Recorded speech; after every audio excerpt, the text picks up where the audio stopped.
Shalom, my name is Adam, and I welcome you to the parable of the Vineyard. Every day, YHWH is waking up a remnant, a group of people who are coming out of deceptions, realizing our walk is to consist of faith and obedience to His righteous commands. Each week, we read through and examine a portion of the Torah, allowing the Spirit of the Most High to guide, teach, and open our eyes and ears to the wondrous matters out of His law. Join us as we seek to be refined by His Word, preparing ourselves for the return of our King of Kings, being faithful and obedient, walking in His way, truth, and life.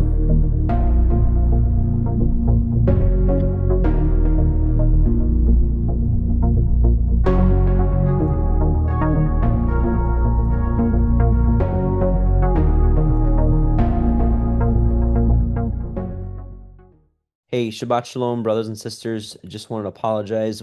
I don't have a new Torah portion again this week. Still currently down with a flare-up of CRPS. I give YHWH praise in all things, even in our pain, even in our trials and tribulations. This is just a reminder that if we trust Him, all things are going to work to our benefit if we just trust in YHWH, even when things look dark, even when things look sad, even when there's pain, even when there's health issues or whatever life challenges throws our way. It is good that I was afflicted that I might learn your statutes, is what David says, the man after Yah's own heart when dealing with tough situations. So thank you for your prayers. I pray that I'll be back next week, but this is a rerun of last year's, and yeah, I don't know that I would have any new information this year anyways. So Yah willing, we'll be back to it next week, and may Yahweh bless you and keep you. Yahweh make His face shine upon you and be gracious unto you. Yahweh lift up His countenance upon you and give you shalom. And after Shabbat, you can check out the website. We've got the tickets ready for Sukkot for those of you that are going to be able to join us this year in Missouri. All right, hallelujah. Shabbat shalom. Shabbat Shalom and welcome back, brothers and sisters. Welcome to the Parable of the Vineyard. My name is Adam and I welcome you. This is week 18 of our Torah portion reading and study, which is going to cover Exodus 21:1 through 24:18, covering a huge portion of the judgments, or maybe better known as right rulings, which is the foundation of righting or correcting our wrongs, if that makes sense. So like, as in, if you do this, this is how you rectify it, according to a judicial or court system within the Most High's Torah. So with that being said, super important, obviously. So with that being said, I pray that this would be a blessing in some way as we read the Word together and study it out to show ourselves approved. So what we're going to do is we're going to pray really quickly, ask the Most High to bless this study. We're going to blow some shofars together, and then we're going to get right into the Word. So let's pray. Heavenly Father, Yahuwah Most High, we come before you, and we bless you and praise you. Thank you for your Son, Yahushua HaMashiach. Thank you for the Shabbat that you've created for us. Father, thank you for calling us out and drawing us unto your Son. Thank you for revealing the truth of your word, which is that we are to follow Messiah with all of our heart, soul, and mind, according to your righteous commands. Father, we ask that you'd help us and bless us with your Ruach HaKodesh, your Holy Spirit, to guide us in this study. Father, and to help us to apply what we're learning here today into our lives, Father, because we know that that's what's most important for you. Not how much time we study, but how much we're able to apply your word to our lives, Father. So help us to bear the right fruit. In Yahushua's mighty name. Amen. Hallelujah. So let's get the shofars ready, you all. And let's blow. Let's blow them together.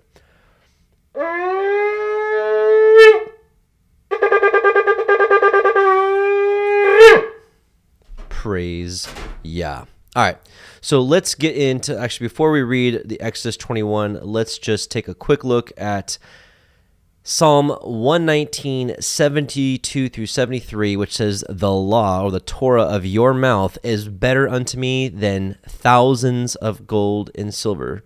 We should have that kind of mentality. His law, his Torah, should be better to us and more profitable to us than all the things we may have in this life: houses, cars, jewelry, clothing, anything of value. The Torah is of more value.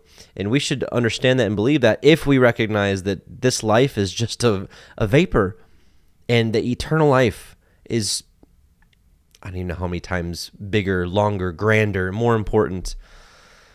Your hands have made me and fashioned me. Give me understanding that I may learn your commandments. And that was kind of part of our prayer earlier, is we can read this. We can read it till we memorize the whole thing.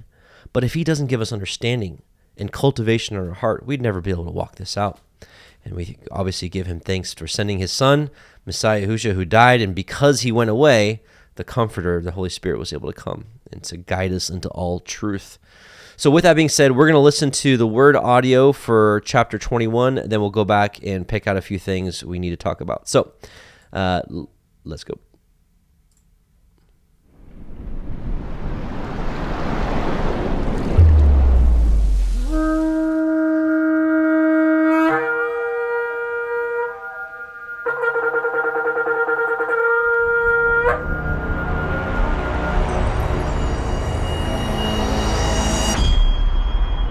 Shemot, Exodus, chapter 21. Now these are the judgments which you shall set before them. If you obtain an Ivri servant, 6 years he shall serve, and in the 7th he shall go out free for nothing. If he came in by himself, he shall go out by himself.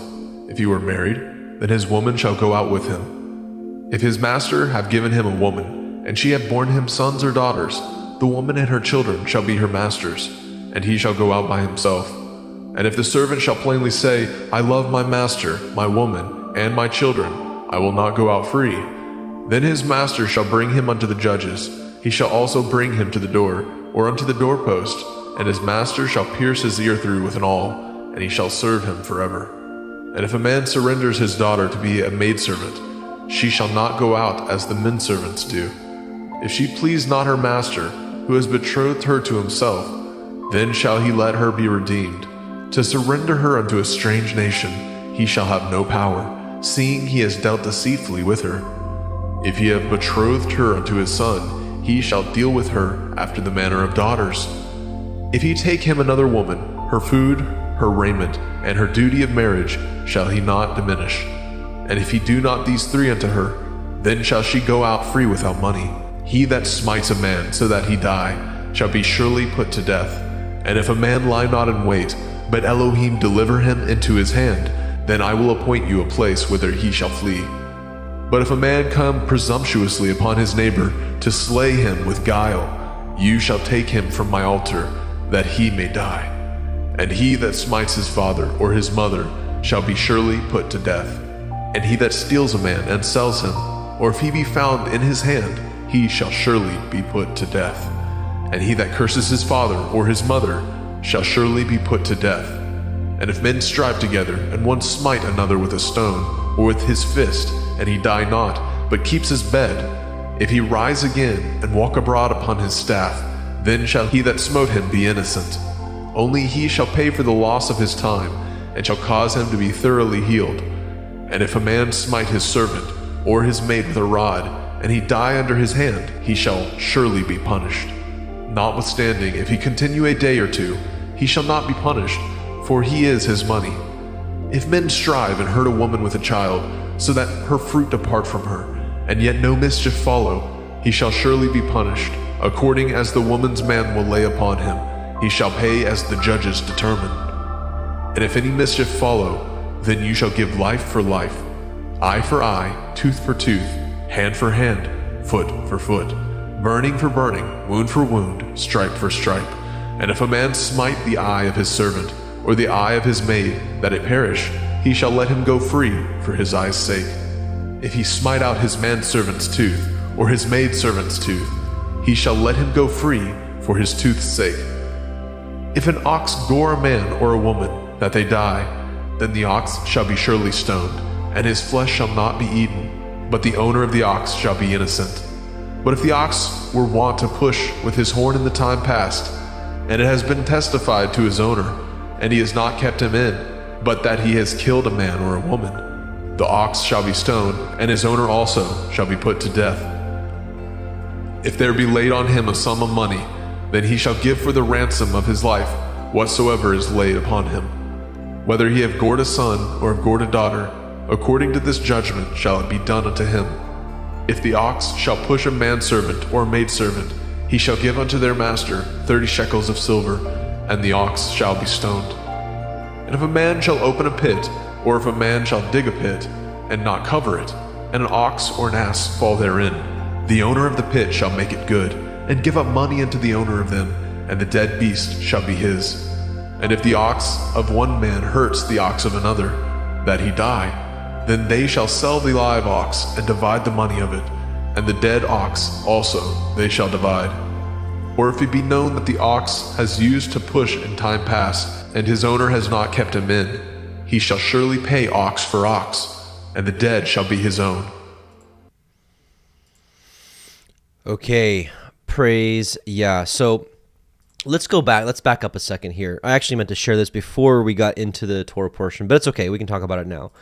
First of all, let's go to, this is the word we're going to consistently see with the Sefer translation, I know the KJV, and many translations say judgments, but really I think the right translation, the perfect translation would be more like right ruling, especially because in our English language, judgments, we think of like, it's always being bad, like this is a judgment against you, and or whatever. But really, right ruling, and again, these judgments or right rulings are really for the judge or the mediator who's mediating a situation. If there's a situation that comes up, how to mediate it, or if just something goes wrong, you don't even need to go to court, right, or go to law, or go to mediation and say, hey, I dug a pit, and or your ox died because of mine. Hey, this is what the right ruling says. We'll split my live ox, and half is yours, half is mine. Sound okay? They're like, yeah, because that's what Yah said is okay. So let's do it. So this is how to make things right, basically. And so the word here for judgments is mishpat, mishpatim. Mishpatim is plural for mishpat. Mishpat can mean judgment, manner, right, cause, ordinance, lawful, order. So let's see, judgment or justice, ordinance. Here, this is probably one of my favorite understandings here. The act of deciding a case, place, court, seat of judgment, process, procedure, litigation, a case, execution, time. There's obviously quite a bit more, but hopefully you're understanding like the basis of what's going on here. And then I want to share a couple of scriptures about these right rulings. And a lot of us know, or hopefully most of us know, that David was a man after Yah's own heart. And with that being said, let's see what David had to say about these right rulings, these judgments. And so Psalm 118:7, I will praise you with uprightness of heart when I shall have learned your righteous judgments, right rulings. Verse 13, with my lips I have declared all the judgments of your mouth. Verse 20, my soul breaks for the longing that it has unto your judgments at all times. So this is, I don't know how you felt listening or in previous times listening to the Mishpatim, which is basically Exodus 21, 22, and 23. And they're scattered across the scriptures, but 21 through 23 of Exodus is the biggest condensation or biggest collection of these right rulings. So that's why this whole Torah portion is about the right rulings. But some of them may seem really different because of our way of life is different than it was thousands of years ago. We don't really deal with slaves and time periods like that.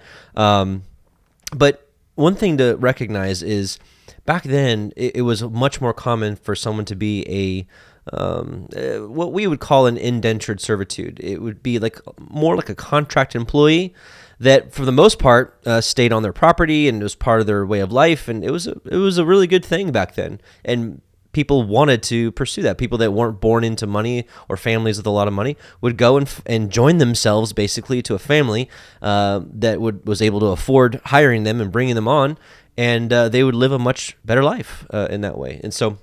And make a life for themselves.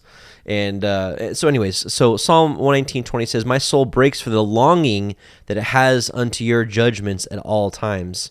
Verse 30, I have chosen the way of truth. Your judgments have I laid before me. Verse 39, turn away my reproach, which I fear, for your judgments are good. So even if they sound weird to us, or even if they sound like totally out of date, we can't be like, oh, that's weird. I'm not listening to that. Hey, this is coming from the Most High Yahweh Sebaot. Verse 43, it says, and take not the word of truth utterly out of my mouth, for I have hoped in your judgments. Verse 52, I remembered your judgments of old, O Yahweh, and have comforted myself. Verse 62, at midnight I will rise to give thanks unto you because of your righteous judgments. Hey, when's the last time you did that? When's the last time I did that? Whew. Verse 75, I know, O Yahweh, that your judgments are right, and that you in faithfulness have afflicted me. Verse 84, how many are the days of your servant? When will you execute judgment on them that persecute me?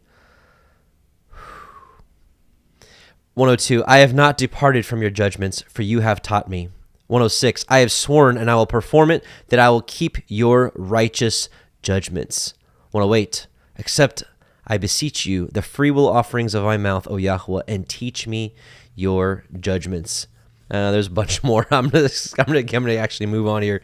When's the last time you did this? When's the last time I did this? 7 times a day do I praise you because of your righteous judgments. Man, we should try to work for one. Maybe in that morning prayer, thank you for your right rulings, which governs this whole earth.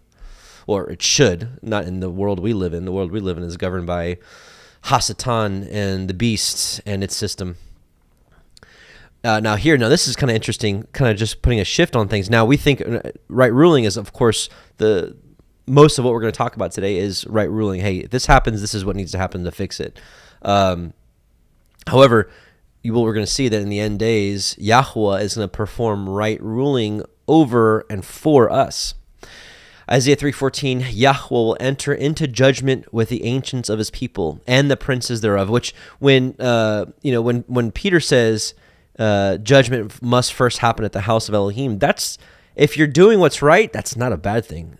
So if you're walking in his light, in his truth, his Torah, his way, right ruling, if he performs right ruling over you or judgments over you, that could be a good thing if you're walking in the way, and a very terrible thing if you're not.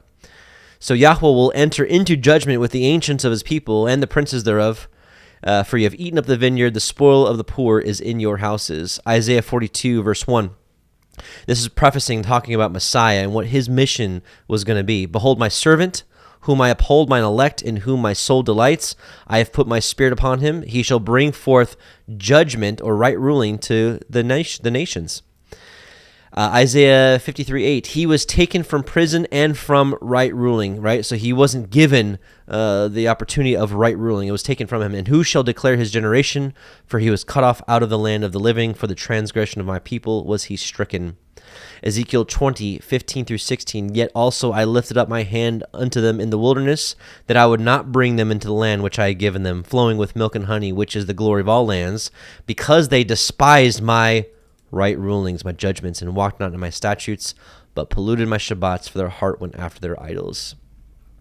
Malachi 4:4. Remember ye the Torah of Moses, my servant, which I commanded unto him in Horeb for all Israel, with the statutes and judgments. Literally, like one of the last things spoken in the book of Malachi until, of course, what we've seen with the Messiah. Isaiah 24:1-6. Behold, Yahweh makes the earth empty, makes it waste, and turns it upside down, scatters abroad the inhabitants thereof. And it shall be as with the people, so with the priest, as with the servant, so with his master, as with the maid, so with her mistress, as with the buyer, so with the seller, as with the lender, so with the borrower, as with the taker of usury, so with the giver of usury to him. The land shall be utterly emptied and utterly spoiled, for Yahweh has spoken this word. The earth mourns and fades away. The world languishes and fades away. The haughty people of the earth do languish. The earth also is defiled under the inhabitants thereof. Why? Because they have transgressed the laws, changed the ordinance, broken the everlasting covenant. Therefore has the curse devoured the earth, and they that dwell therein are desolate. Therefore the inhabitants of the earth are burned, and few men left in it. Let's go to Revelation 15:1-4. And I saw another sign in heaven, great and marvelous, 7 angels having the 7 last plagues, for in them is filled up the wrath of Elohim.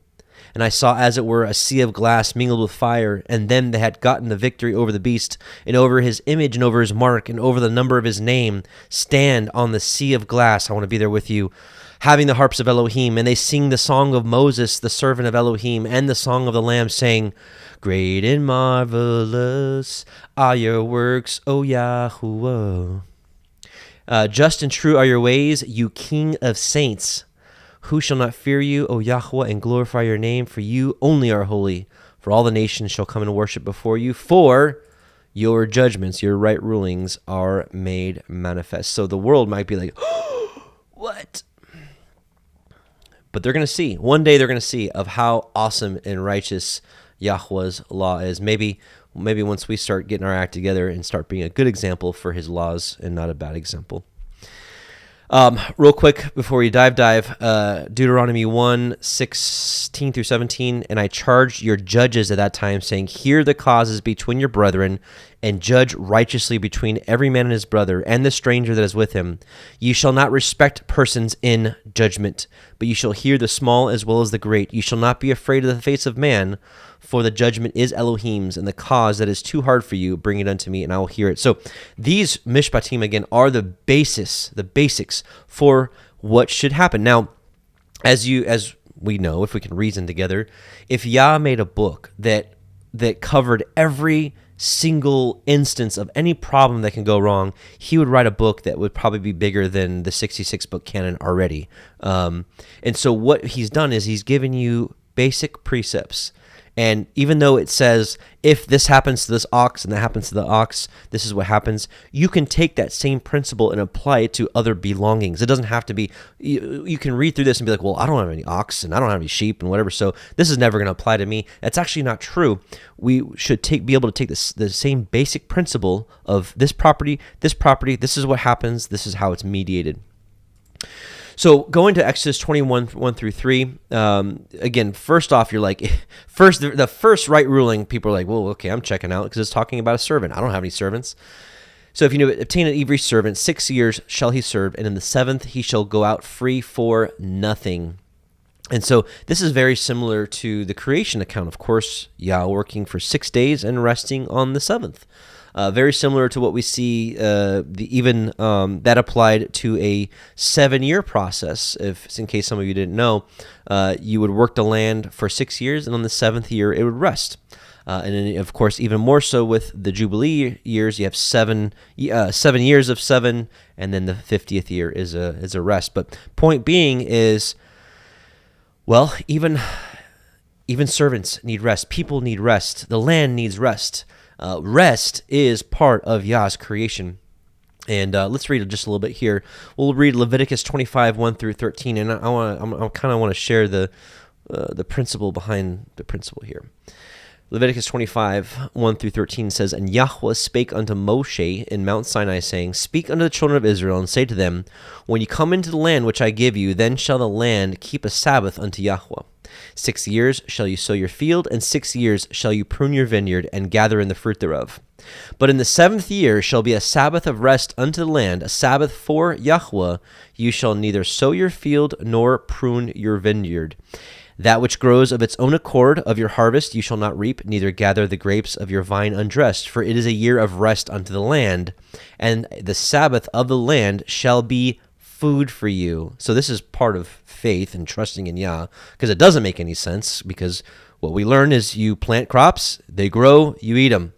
And what he's saying is, do not gather any of the fruits that you would normally gather and eat. Don't do that. And he's saying it shall be meat for you and for your servant, and for your maid, and for your hired servant, and for your stranger that sojourns with you. And we'll stop there. What is the point behind this? What's he trying to say here? In my opinion, is that rest is absolutely needed. I want to read something for you, and I want to share how recent science within the last 100 years has confirmed what is going on here scripturally. Now, again, I know this is particularly about a servant, but I wanted to kind of make the point with the work the land for 6 years and rest the 7th. I want to read this comment that I came across not too long ago.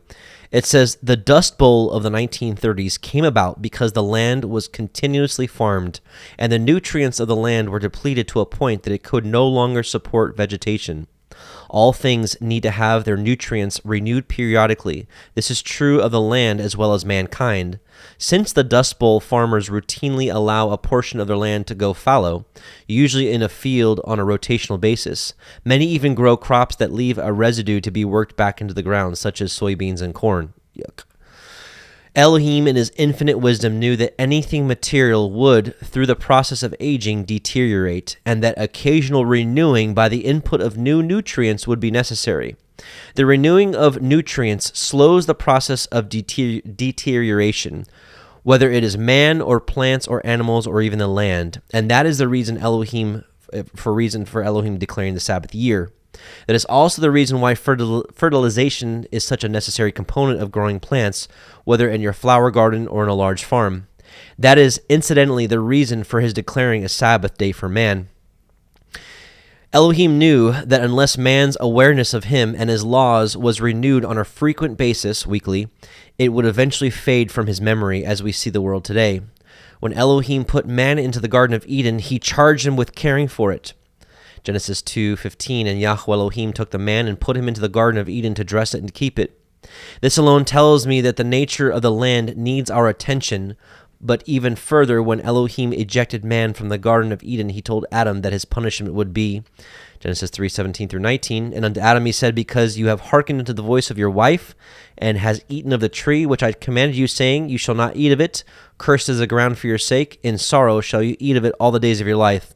Thorns also and thistles shall it bring forth to you, and ye shall eat the herb of the field. In the sweat of your face shall you eat bread, till you return to the ground. For out of it you were taken, for dust you are, and unto dust shall you return. Also, Genesis 3:23, therefore Yahweh Elohim sent him forth from the garden to till the ground from whence he was taken. Since man is essentially dust and needs to replenish himself through eating, why would the land be any different, which is also dust? I came across that, and I thought that was absolutely spirit-filled. And so that's kind of the tone here is, hey, they're going to work hard for 6 years, and then the seventh year, they're going to get a full rest. Can you imagine how ready someone would be that next year after a full year of rest? Same thing with the land. And I just wanted to mention, if anyone wants to take a look at a thing called indentured servitude, you might be fascinated to find out that this country was actually founded. Most of the workforce was indentured servitude, which was indentured servitude, which was a 7-year contract to which they would work for 6 years, and the seventh they would have off, and that they would actually earn a piece of land. That was the deal that most people that came from Europe, that came over to here to America, that was the deal they signed up for, and it's actually very biblically centered. So, kind of interesting here. So, and also consider that some of these servants, a lot of them were willing, and some of them actually were obtained by theft. We'll actually read it next chapter, Exodus 22:2-3. Talking about a thief, right? And talking about how he should make restitution, but if he has nothing, then he shall be sold for his theft, which brings us right here. If you obtain a servant through these means, right? Or whether it's willing, voluntary, those kind of things. So let's move on. 21 verses 5-6, talking about here about the servant who's like, hey, you know what? I love my master, my wife, my children. I'm not going to go out for free. Then his master shall bring him to the judges. He shall bring him to the door, and they basically pierce his ear through with an awl. If you've never seen an awl, it would look something like these. How come all these are something like this? Right? It'll punch it through. And honestly, this is, I believe, this is a picture of eternal loyalty to Yahweh. Some of you might be like, well, this is kind of weird, right? I mean, isn't this who we are? Aren't we the servant that's like, hey, I love my master. I don't want to go out for free. I would say that I'm a servant of the Most High. I don't want to go out somewhere else. I don't want to go, and we all have the option to go out for free, right? Because we all have, we have the freedom of choice. He's given us the freedom of choice. He's given us the option to serve him or not. And I don't know about you, but I'm the servant that I would plainly say, I love my master, my wife, my children. I will not go out for free. I say that right now. I want to be his servant forever. So kind of interesting little foreshadow there of his people. Let's go to verse 12. It says, he that smites a man so that he die shall be surely put to death. Obviously, death penalty is not unbiblical.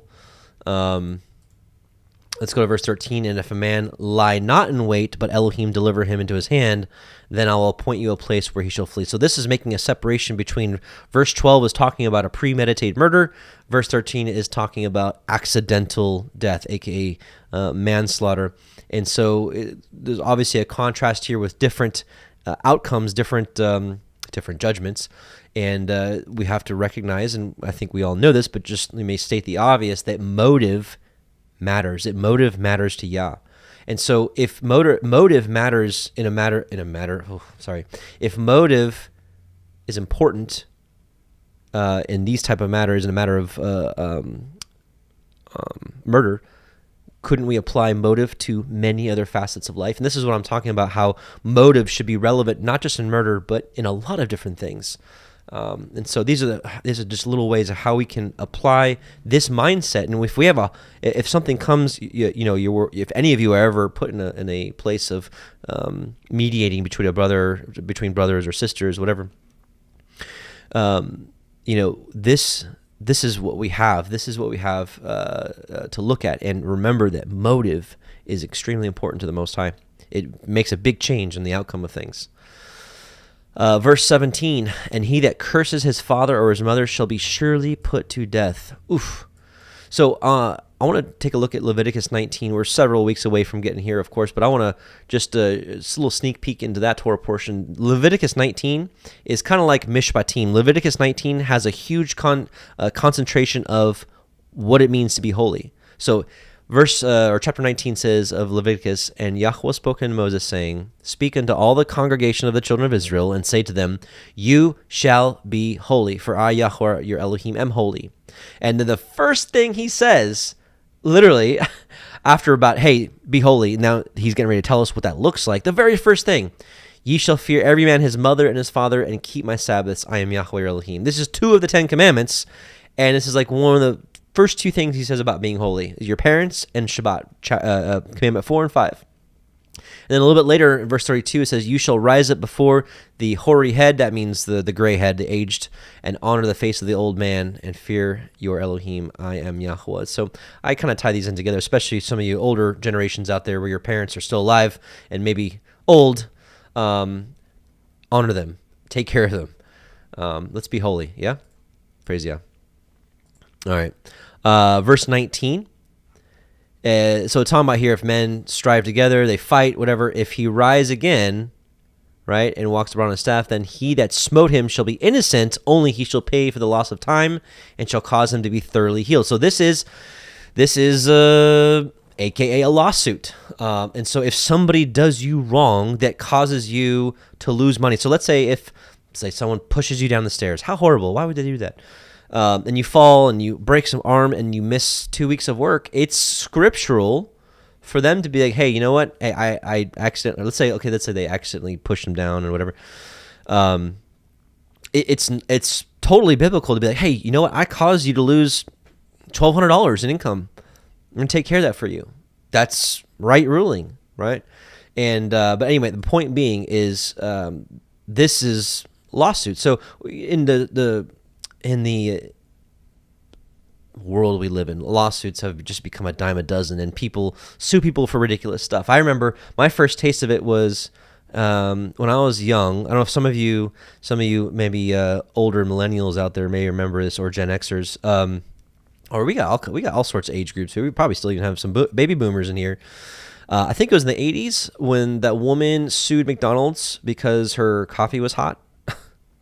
And there wasn't so she sued him and won, and so that's why now every cup of coffee has caution, maybe hot. So those kind of lawsuits are ridiculous, in my opinion. Well, I shouldn't judge somebody, obviously, but my point is that if some serious things happen, recompensing your brother for time or money that you caused them harm. So it doesn't have to be a fist fight here, which you see together if men strive together, but anything that you do that could cause somebody financial loss, well, take care of it. Speaking of lawsuits, I really want to go to 1 Corinthians 6, 1 through 11. Paul talks about this, because with that being said, if brothers and sisters have issues with each other, do we have to go to court? Lawsuits discouraged. So when I say, I was broadly saying the term lawsuit. When I mean lawsuit is just making it right financially for somebody if they do something wrong. Paul is discouraging lawsuit as in going to a court of law, which I also agree. So like if your brother does you wrong, we don't have to go to court. We should just be able to look at these right rulings and say, hey, I did this to you. I caused this. Let's make it right. Done. It should be over with.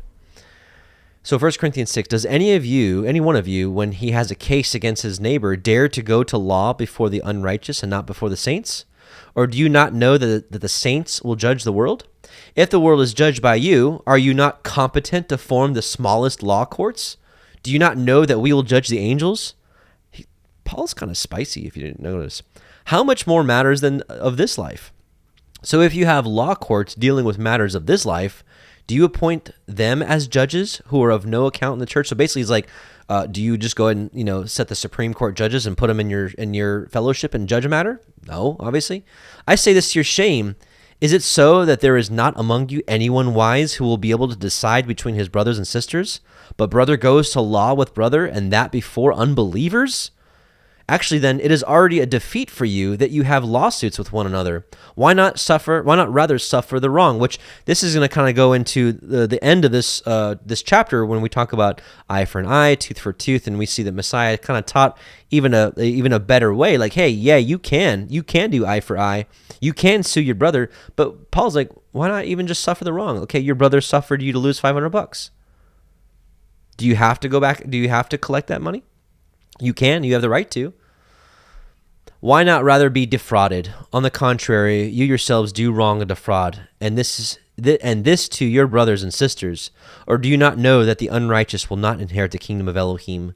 Do not be deceived. Neither the sexually immoral, nor idolaters, nor adulterers, nor homosexuals, nor thieves, nor the greedy, nor those who are habitually drunk, nor verbal abusers, nor swindlers will inherit the kingdom of Elohim. Such were some of you, but you were washed, but you were sanctified, but you were justified in the name of the Master Yahushua HaMashiach and in the spirit of our Elohim. Praise Yah. So let's keep going. Verse 20, it says, if a man smite his servant or his maid with a rod, and he die under his hand, he shall surely be punished. Now, it doesn't say what that punishment is. In the Targums, it says something a little more, let's see, verse 20. And it says, and when a man has smitten his Canaanite manservant or maidservant with a staff, and he die the same day under his hand, he shall be judged with the judgment of death by the sword. That seems a little more in line, because it's like that. If the person's your servant and you kill them and you just get like a little fine, ooh, that's kind of, I don't know about that. This should be life for life, because all life should be important. And then you compare that, of course, with like the Jewish Talmud law, which is why I'm not for Judaism, why I'm not for the Talmud. It says here that the Gemara challenges, but wherever there is liability for capital punishment, this Tana teaches, as it is taught in the first clause, with regard to bloodshed, if a Gentile murders another Gentile, or a Gentile murders a Jew, he is liable. If a Jew murders a Gentile, he is exempt. Garbage. That's the kind of stuff that Messiah was rebuking, these horrid Jewish added laws that totally pervert the Torah of the Most High. Let's go to verse 21-25 says, or this is talking about the eye for eye, tooth for tooth, burning for burning, wound for wound. Let's go here a little bit. Earlier we read Isaiah 42:1. It says, behold my servant, whom I uphold, mine elect, in whom my soul delights. I have put my spirit upon him. He shall bring forth judgment, right, ruling to the Gentiles. He shall not cry, nor lift up, nor cause his voice to be heard in the street. A bruised reed shall he not break, and the smoking flax shall he not quench, till he shall bring forth judgment, right ruling unto truth. He shall not fail nor be discouraged, till he have set judgment in the earth, and the isles shall wait for his law, his Torah. This is talking about Messiah. I'm going to go down here to verse 21. It says, Yahweh is well pleased for his righteousness' sake, and he will magnify the law and make it honorable. So I believe that Messiah raised the standard, if you will, which talking about last week, we see that that it's one thing not to murder, but hey, if you even if you hate your brother in your heart, you've already committed a murder in your heart, in your mind. And so I believe that Messiah came to elevate the law and to make it even more honorable. I want to take a look at, with that being said, I want to take a look at the book of the Nazarene, chapter 16, verses 48 and 49. And I think this is a really interesting take on the eye for the eye, tooth for tooth portion right here. It says, the holy books of the Yahudim say that an eye shall be taken for an eye and a tooth for a tooth. But the words of the Torah must be interpreted with justice. For if an eye be taken from he who put another's out, or a tooth from someone who has knocked out the tooth of another, is the loss made good in this manner? So it's a good question. So let's say I accidentally knocked out your tooth, and then he's like, okay, so I'm going to get a pair of pliers, and we're going to rip your tooth out. Okay. Is it really good now? Watch this. So this is kind of where Messiah is going with this. Or if a one-eyed man causes him with two eyes to lose one, shall he be made blind and suffer a great loss? So like in example 2 is, let's say you already had one eye and I did something on accident that caused you to lose your other eye. Should you then now be able to take out both of my eyes because you're blind? Or if a man with two eyes causes a man with one eye to be made blind, shall he lose both? That's that one. So henceforth, so from this point forward, let the loss be made good in silver or through labor. For now the law of revenge shall be overruled by the law of retribution. So revenge is like eye for an eye. Retribution is like, hey, I caused you to lose an eye. Man, here's, what's an eye worth? I don't even know. All laws shall now be administered under the rule of recompense. All these things I give you, that they may be established and added to the Torah, so that henceforth they may be used in judgments or right rulings among the just. Now, for some of you that's like, he's adding to the Torah, he's not allowed to do that. So remember, and let's take a look at that. Let's take a look at Deuteronomy 4. It says, you shall not add unto the word which I command you, neither shall you diminish anything from it, that you may keep the commandments of Yahweh Elohim, which I command you. Let's not forget the Messiah, what's his identity is that it says the isle shall wait for his law. He is literally the lawgiver. I believe that Messiah was the one that was on Mount Sinai that gave the law. So if he wants to give more clarified understandings of how this is to be walked out, that's his right to do so. Matthew 5:38-40 says, you have heard that it has been said, an eye for an eye and a tooth for a tooth. But I say unto you that you resist not evil, but whosoever shall smite you on the right cheek, turn to him the other also. And if a man will sue you at the law and take away your coat, let him have your cloak also. Let's move on here to let's go to verse 29. So it's talking about an ox, or verse 28, if an ox go or a man or a woman, they die, then the ox shall be stoned, his flesh shall not be eaten, but the owner of the ox shall be innocent. But if the ox were wont to push with his horn in time past, and it has been testified to his owner, and he has not kept him in, but that he has killed a man or woman, the ox shall be stoned, and his owner shall also be put to death. So this is AKA negligence. And so this doesn't have to pertain to an ox or a cow. This can pertain to your dog. If your dog has bitten someone before, and let's say you have a hole in your fence, and your dog keeps getting out and bit someone, and you know about it, and let's say you make that right, and you put him in, and you don't fix your fence, and he gets out and kills somebody, your dog, according to the Torah, you should die. That's called negligence, because you knew something, there was a problem, right? And you knew about it, and you didn't fix it, and it caused the other person to die. Much like, oh gosh, I don't even know how any good example off the top of my head, but let's just say I have a vehicle, and I knew that my vehicle had some severe problems, and it was dangerous, and I let someone borrow my vehicle, and the thing that I knew about breaks, and they get into an accident, they die. That's negligence. That's what this is talking about here. And so I think we need to be very circumspect of our lives to not be negligent in any parts of our lives, with ourselves, with our families, our children, of course, especially with our children, with other people. We should be very circumspect of that. Verse 35 is kind of interesting, talking about the ox, how it's split in half. Yeah, it says right here, they shall sell the live ox, divide the money of it, and the dead ox shall they divide. It's kind of interesting. There's a story about Solomon. We have two parties that have the two women that had the opposing testimony. You had the two women; they both gave birth within 3 days of each other. One of the women laid on her baby, died in the middle of the night, switched her dead baby with the other baby. They went to court. And it's just it's like, what do you do as a judge? You have two completely different testimonies. There's no other witnesses. And so it's just kind of interesting that Solomon went here. He kind of went to this right ruling right here, talking about taking the live ox, dividing it in between the two. And so he says, all right, we'll take the baby, we'll divide it in two and give one to each. And then, of course, the real mom was like, no, don't kill him. And the one that wasn't was like, yeah, that's fine. Just split him in half. I'll take half. That's cool. So then, of course, everyone was able to determine whose baby it actually was. So, in general, what I wanted to mention about Messiah, about what he was talking about, eye for eye, tooth for tooth, consider that he also knew that after 70 AD, the priesthood, the Levitical priesthood, was going to get destroyed. The temple. And Hosea 3 says, for the children of Israel shall abide many days without a king, without a prince, without a sacrifice, without an image, without an ephod, and without a teraphim. And afterward shall the children of Israel return and seek Yahweh their Elohim and David their king, and shall fear Yahweh and his goodness in the latter days. So I believe that Yahusha was preparing us for the time we're in now.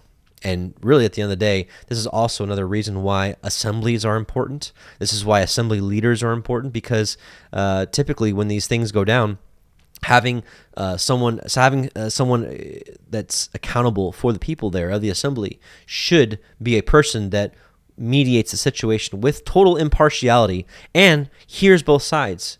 Hearing one side only and then making decisions, unrighteous, totally unrighteous. Should be hearing both sides. Both sides fairly. So let's go into Exodus 22, and then we'll talk about it and move on. Here we go. Exodus 22.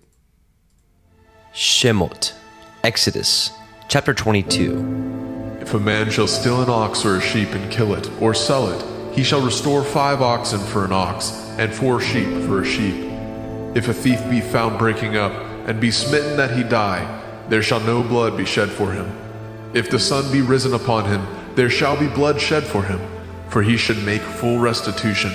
If he have nothing, then he shall be sold for his theft. If the theft be certainly found in his hand alive, whether it be ox or ass or sheep, he shall restore double.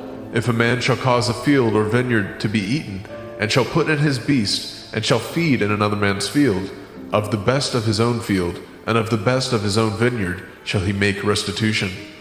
If fire break out and catch in thorns, so that the stacks of grain, or the standing grain, or the field be consumed therewith, he that kindled the fire shall surely make restitution. If a man shall deliver unto his neighbor money or stuff to guard, and to be stolen out of the man's house, if the thief be found, let him pay double. If the thief be not found, then the master of the house shall be brought unto the judges, to see whether he have put his hand unto his neighbor's goods. For all manner of transgression, whether it be for ox, for ass, for sheep, for raiment, or for any manner of lost thing, which another challenged to be his, the cause of both parties shall come before the judges, and whom the judges shall condemn, he shall pay double unto his neighbor. If a man deliver unto his neighbor an ass, or an ox, or a sheep, or any beast to guard, and it die, or be hurt, or driven away, no man seeing it, then shall an oath of Yahuwah be between them both, that he has not put his hand unto his neighbor's goods, and the owner of it shall accept thereof, and he shall not make it good. And if it be stolen from him, he shall make restitution unto the owner thereof. And if it be torn in pieces, then let him bring it for witness, and he shall not make good that which was torn. And if a man borrow aught of his neighbor, and it be hurt or die, the owner thereof being not with it, he shall surely make it good. But if the owner thereof be with it, he shall not make it good. If it be a hired thing, it came for his hire. And if a man entice a maid that is not betrothed, and lie with her, he shall surely endow her to be his woman. And if a father utterly refuse to give her unto him, he shall pay money according to the dowry of virgins. You shall not suffer a witch to live. Whosoever lies with a beast shall surely be put to death. He that sacrifices unto the Elohim, save unto YHWH only, he shall be utterly destroyed. You shall neither vex a stranger nor oppress him, for ye were strangers in the land of Mizraim. Ye shall not afflict any widow or fatherless child. If you afflict them in any wise, and they cry at all unto me, I will surely hear their cry. And my wrath shall wax hot, and I will kill you with the sword, and your women shall be widows, and your children fatherless. If you lend money to any of my people that is poor by you, you shall not be to him as a usurer, neither shall you lay upon him usury. If you at all take your neighbor's raiment to pledge, you shall deliver it unto him by the time that the sun goes down. For that is his covering only, it is his raiment for his skin, wherein shall he sleep. And it shall come to pass, when he cries unto me, that I will hear, for I am gracious. You shall not revile the Elohim, nor curse the ruler of your people. You shall not delay to offer the first of your ripe fruit, and of your liquors, the firstborn of your sons shall you give unto me. Likewise shall you do with your oxen and with your sheep. 7 days it shall be with this dam. On the 8th day you shall give it to me. And ye shall be holy men unto me. Neither shall ye eat any flesh that is torn of beast in the field. Ye shall cast it to the dogs. Okay. Chapter 22, let's talk about it. By the way, that last one there, sorry, no roadkill. All right, at least not roadkill that someone else hit. I guess technically, if you hit the deer yourself, yeah. All right, so let's go to Exodus 21. Let's go to verse 2. It talks about, if a thief be found breaking up and be smitten that he die, there shall be no blood shed for him. If the sun be risen upon him, there shall be blood shed for him, for he should make full restitution. If you have nothing, then he shall be sold for his theft. This has actually been the center of an interesting little debate of what's exactly going on here.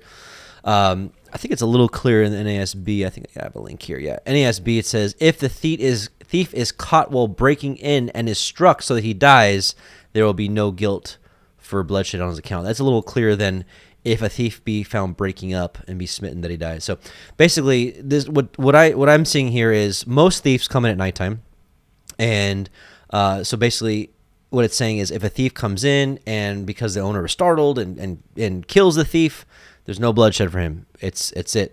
That's you defended your home. It's okay.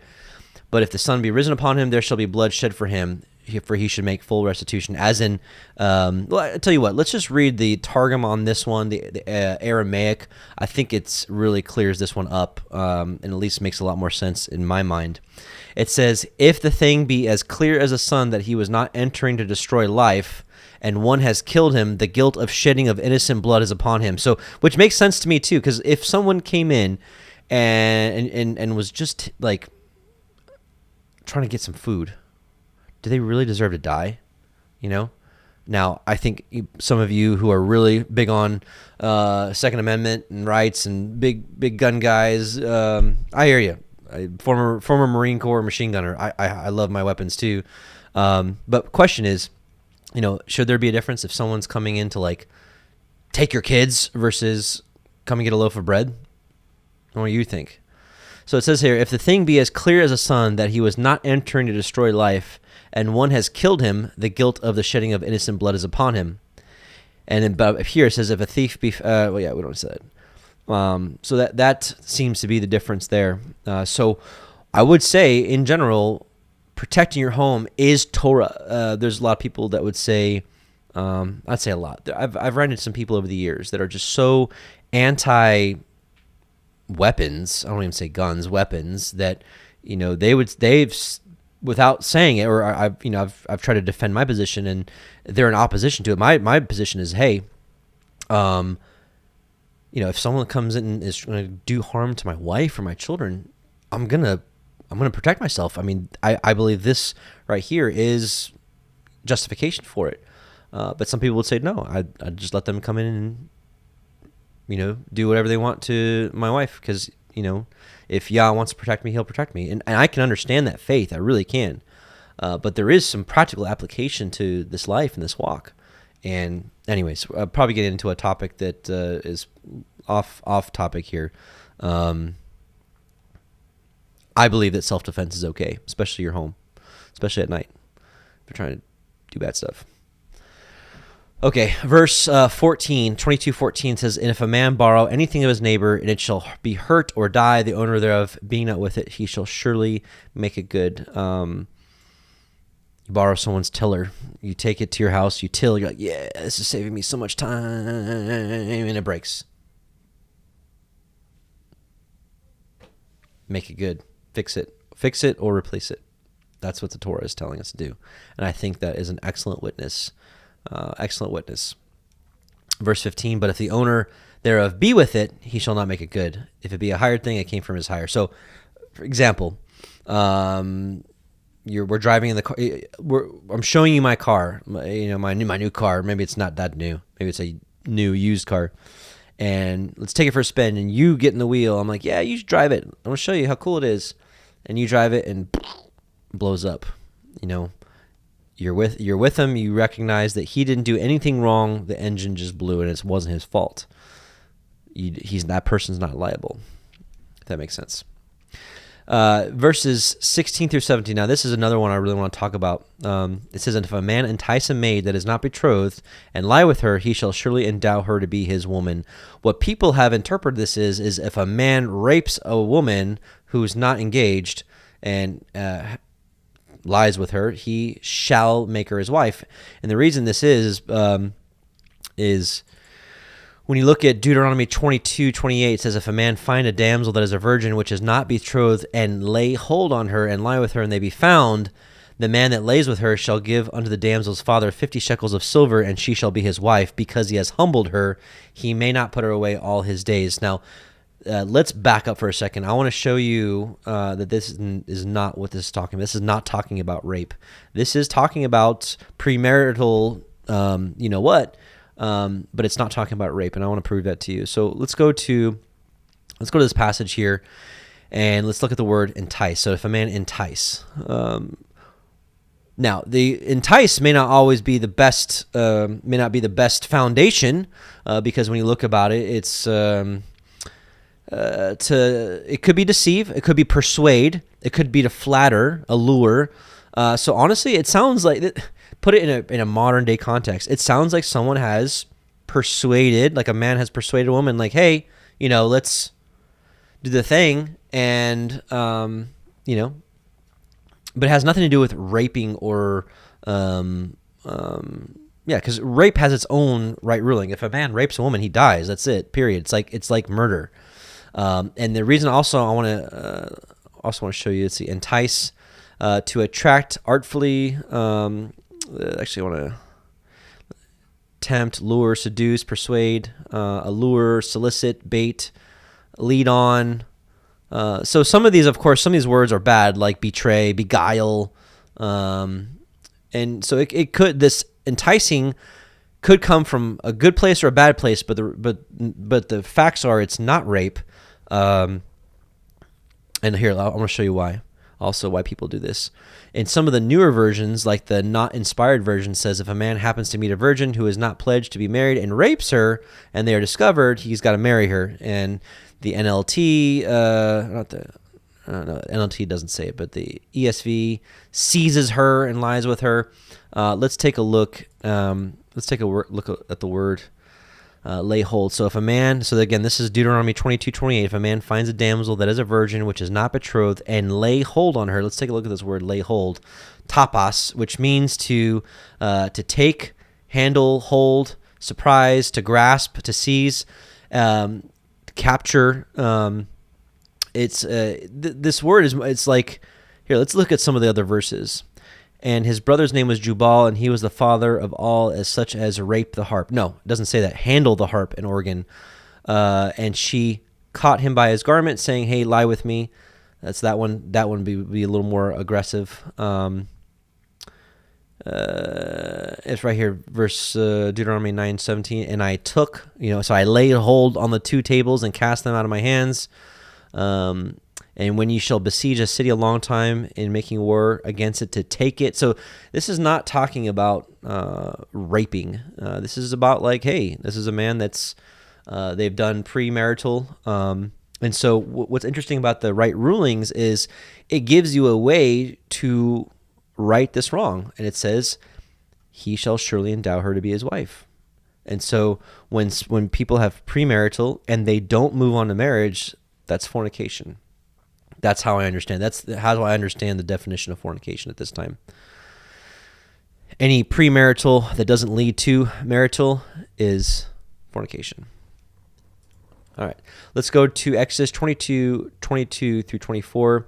You shall not afflict any widow or fatherless child. If you afflict them in any wise and they cry to me, I will surely hear their cry, and my wrath shall wax hot. And I shall kill you with the sword, and your women shall be widows, and your children fatherless. So Yah in here is also saying, hey, this is some right ruling that I'll perform if you do some of this. And afflicting widows or fatherless children, basically preying on the weak, ooh, he hates that. On the contrary, second Esdras 2, 20 through 23 says, guard the rights of the widow, secure justice for the fatherless, give to the needy, defend the orphan, clothe the naked, care for the injured and the weak. Do not ridicule a lame man, protect the maimed, and let the blind man have a vision of my splendor. Protect the old and the young within your walls, and when you find any who are dead, commit them to the grave and mark it, and I will give you the first place in my resurrection. James 1:27 says, religion that is pure and undefiled before Elohim and the Father is this, to visit orphans and widows in their affliction, and to keep oneself unstained from the world. So Yah is warning us pretty well if what happens, what the kind of right ruling he will do on us if we afflict the widows or the fatherless. Verse 25 of Exodus 22 says, if you lend money to any of my people that is poor by you, you shall not be to him as a usurer, neither shall you lay usury upon him. Give to him who asks. Messiah says that very succinctly. I would like to read a passage on Sirach 29 about lending. Basically, it talks about the nature of borrowing and how the borrower is like when they want to borrow, they'll be happy. They'll say everything that you want to hear, and then when it comes time to repayment, they'll give you all the excuses in the world.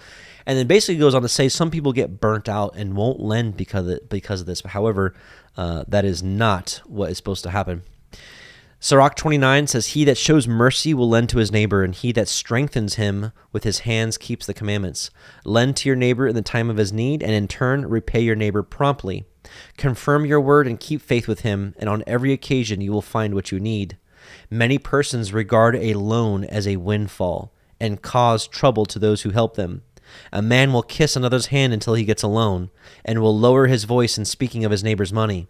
But at the time of repayment he will delay, and will pay in words of unconcern, and will find fault with the time. If the lender exert pressure, he will hardly get back half, and will regard that as a windfall. If he does not, the borrower has robbed him of his money, and he has needlessly made him his enemy. He will repay him with curses and reproaches, and instead of glory will repay him with dishonor. Because of such wickedness, therefore, many have refused to lend. They have been afraid of being defrauded needlessly. Nevertheless, be patient with a man in humble circumstances, and do not make him wait for your alms. Help a poor man for the commandment's sake, and because of his need, do not send him away empty. Lose your silver for the sake of a brother or a friend, and do not let it rust under a stone and be lost. Lay up your treasure according to the commandments of the Most High, and it will profit you more than gold. Store up almsgiving in your treasury, and it will rescue you from all affliction. More than a mighty shield and more than a heavy spear, it will fight on your behalf against your enemy. Let's go to Exodus 22:28 says, you shall not revile or curse the Elohim, nor curse the ruler of your people. And lots of different interpretations of that. I think that goes right along with Sirach 21:27. Says, when the ungodly curses Satan, he curses his own soul. I don't think we're called to curse Satan, y'all. I think that's Yahweh's job. Michael the archangel shows us this in Jude. It says, yet Michael the archangel, when contending with the devil, he disputed about the body of Moses, durst not or did not bring against him a railing accusation, but said, Yahweh rebuke you. I think a lot of people speak some very swelling and proud words against the accuser who, he's going to get his. Why are you poking at the bear? I guess I don't know if that's the right way I want to say that, but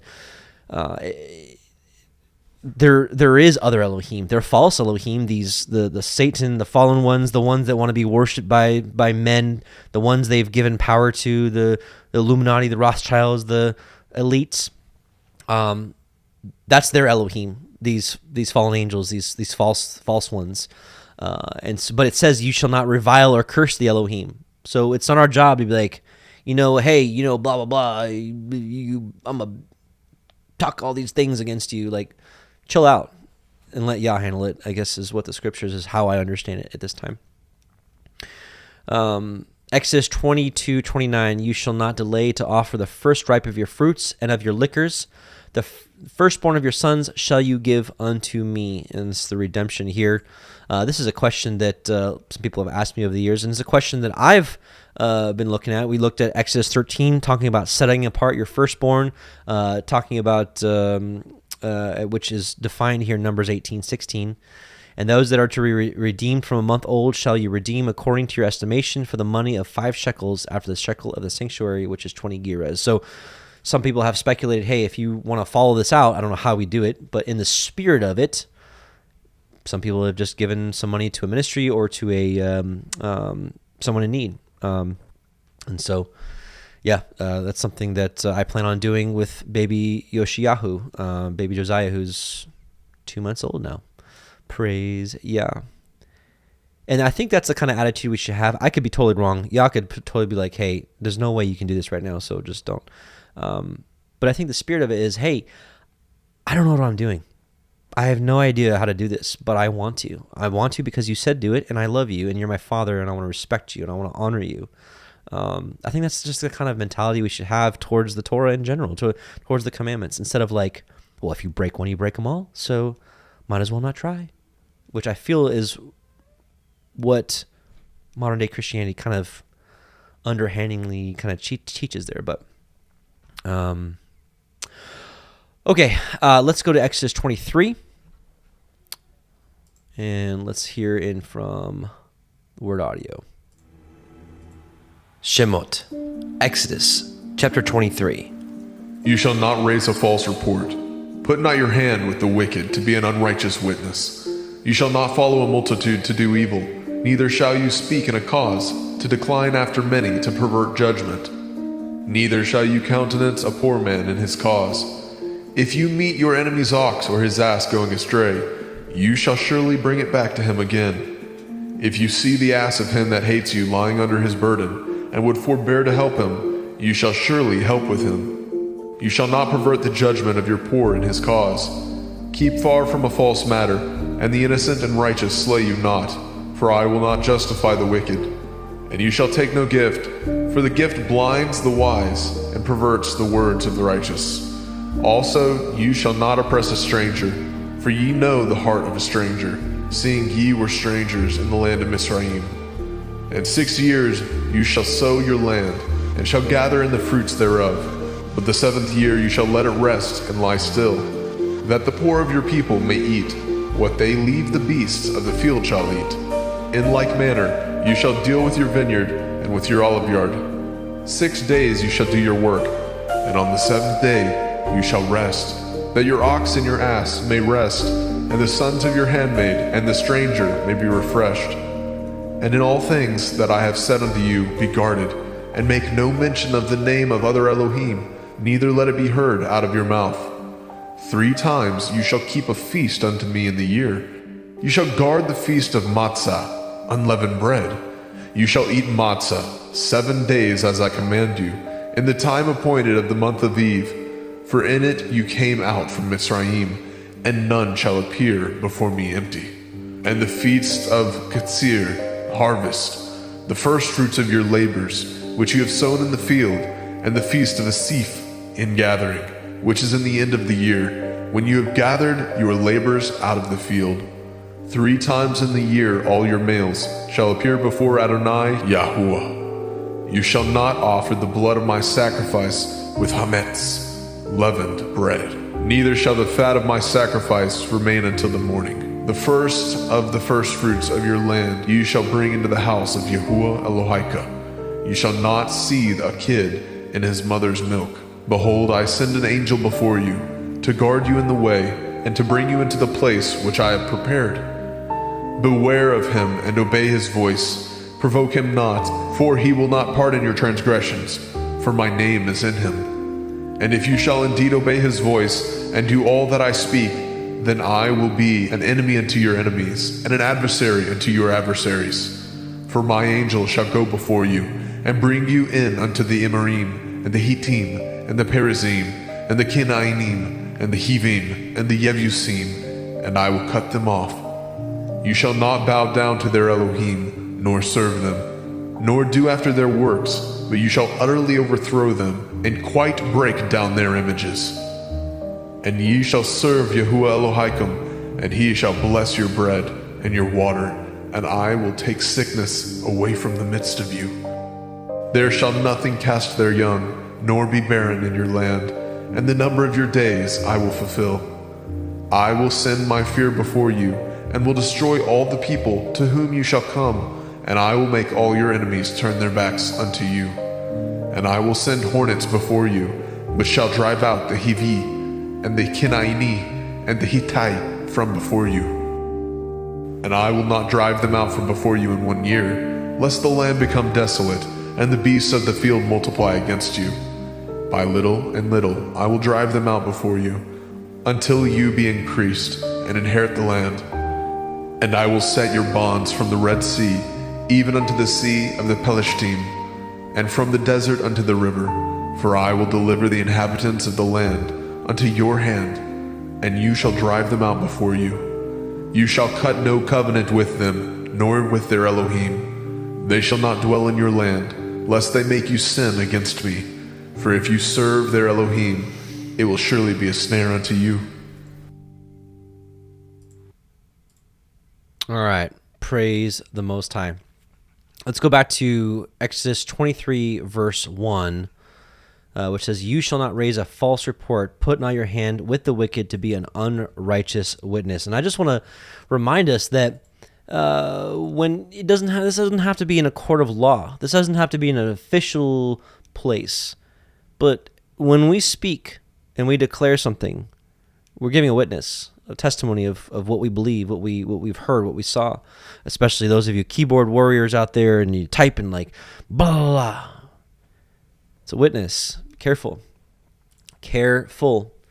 Deuteronomy 19:16 through 19 says, if a false witness rise up against any man to testify against him that which is wrong, then both of the men between whom the controversy is stand before Yahweh, before the priests and the judges, which shall be in those days, and the judges shall make diligent inquisition. And behold, if the witness be a false witness, and has testified falsely against his brother, then ye shall do unto him as he thought to have done unto his brother.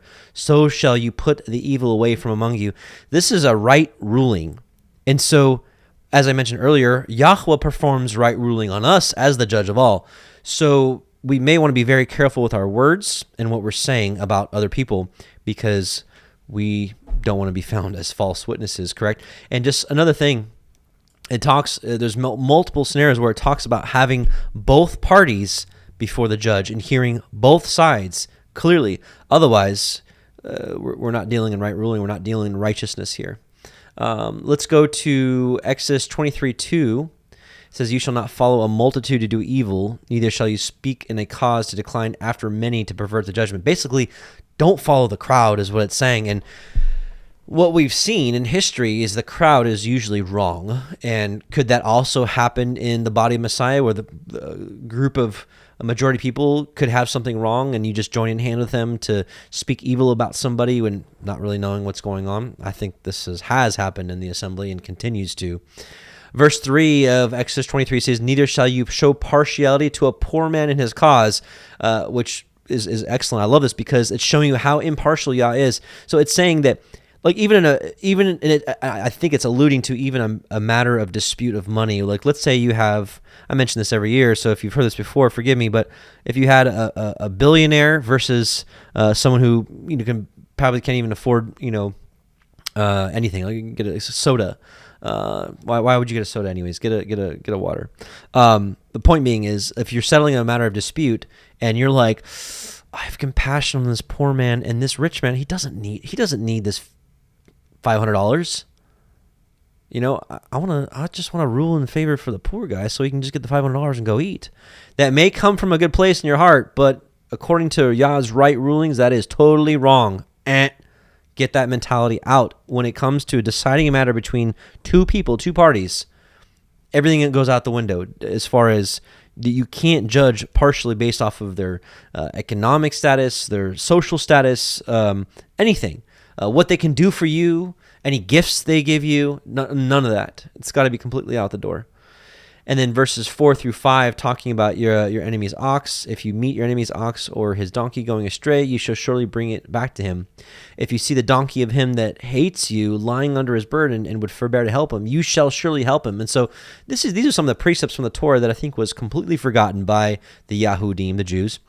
And this is why Messiah is teaching the greatest thing is loving Yah and loving people, which if you look at these right rulings, if you actually loved people, none of these things are hard. Like if you have a humble, meek heart, even if someone does you wrong financially, you can just forgive them and say, hey, no problem. I know it was an accident. No big deal. I love you. Let's move on. Boom. That shows you love people. But if you're like, oh, I'm offended and blah, blah, blah, and I take you to court. And anyways, obviously there's a time and place for that. I'm just saying in general, the kind of people that Messiah was training us to be. But caring for your enemy, I just want to show a couple other places. Proverbs 25:21 through 22 says, if your enemy is hungry, give him food to eat. If he's thirsty, give him water to drink, for you will heap burning coals on his head, and Yahweh will reward you. Matthew 5:43 through 45, you have heard that it said, you shall love your neighbor and hate your enemy. But I say to you, love your enemies and pray for those who persecute you, so that you may prove yourselves to be the sons of your Father who is in heaven. For he causes his sun to rise on the evil and on the good, and sends rain on the righteous and on the unrighteous. Another story I want to just share with you real quick. It's not too long. 2 Kings 6:15 through 23. This is Elisha.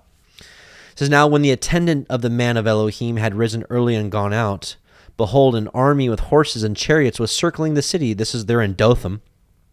And his servant said to him, this is hopeless, my master. What are we to do? And he says, do not be afraid, for those who are with us are greater than those who are with them. Then Elisha prayed and said, Yahweh, please open his eyes so that he may see. And Yahweh opened the servant's eyes, and he saw, and behold, the mountain was full of horses and chariots of fire all around Elisha. And when they came down to him, Elisha prayed to Yahweh and said, please strike this people with blindness. So he struck them with blindness in accordance with the word of Elisha. Then Elisha said to them, this is not the way, nor is this the city. Follow me, and I will bring you to the man whom you seek. And he brought them to Samaria. And when they had come to Samaria, Elisha said, Yahweh, open the eyes of these men so that they may see. So Yahweh opened their eyes, and I'm going to sneeze. Excuse me. Whew. All right, it's raw, unedited here, brethren. They saw, and behold, they were in the midst of Samaria. Then the king of Israel, when he saw them, said to Elisha, my father, shall I kill them? Shall I kill them? But he answered, you shall not kill them. Would you kill those whom you have taken captive with your sword and your bow? Set bread and water before them, so that they may eat and drink and go to their master. So he provided a large feast for them. And when they had eaten and were drunk, he sent them away. When they had eaten and drunk, not that they were drunk, sorry. He sent them away, and they went to their master, and the marauding bands of our Arameans did not come again into the land of Israel. Praise Yah. Take care of your enemy. Love them. Pray for them. When they hurt you and they do everything wrong against you, I tell you what, brothers and sisters, it is so freeing to just get on your knees and just pray for them. Lift them up to Yah. And it takes all hatred out of your mind. It takes all anger. It takes all these things. It washes it away. And you just give it to Yah. Yah, would you please bless these people? Please help them. Please open their eyes to what they're doing. Please, whatever it may be. It's very freeing. Give it a shot. And then it says, you shall not pervert the judgment of your poor in his cause. So earlier it says you can't judge favorably for the poor because he's poor, but then it also says you can't judge negatively against him because he's poor. So it goes both ways. Let's take a look at verse 8. It says, "And you shall take no gift, for the gift blinds the wise and perverts the words of the righteous." We saw a little snippet of that in, with Isaac, how Isaac loved Esau's food, and it seemed to have clouded his judgment a little bit between his love for Esau and his love for Jacob. Not judging him. But yeah, specifically, this is talking about bribery, though. This is not talking about what happened with Isaac. I don't think Esau bribed Isaac, and he's like, "Yeah, I'll love you more, son." I think Esau just loved the gifts that his son gave him, and I think he inclined to Esau because of that. Sirach 20 verse 9 says, "Presents and gifts blind the eyes of the wise, like a muzzle on the mouth they avert reproofs." So it's almost like what it's saying is like, let's say you're put in a position of trust or authority or leadership or whatever, and someone gives you gifts, and you would normally correct them or reprove them or say something, but you're not because you're like, "Ooh, they gave me a bunch of money, so I better stop." That's what happened to Israel. They became covetous people. They became for hire, judges for hire, and so on and so forth. Let's go to verse 9. "You shall not oppress the stranger, for you know the heart of a stranger, seeing you were strangers in the land of Mitzrayim." We are still strangers today, my brethren, if you didn't recognize that. Leviticus 19:34 says, "But the stranger that dwells with you shall be unto you as one born among you." So there shouldn't even be like that. So even if an Edomite came into their camp and was like, "Whoa, I want to serve the Most High, teach me," he's not to be looked at as an Edomite anymore. "And you shall love him as yourself, for you were strangers in the land of Egypt. I am YHWH, your Elohim." Hebrews 8:11, 8-10. "By faith Abraham, when he was called to go out into a place which he should after receive for an inheritance, obeyed, and he went out, not knowing where he went. By faith he sojourned in the land of promise, as in a strange country, dwelling in tabernacles with Isaac and Jacob, the heirs with him of the same promises.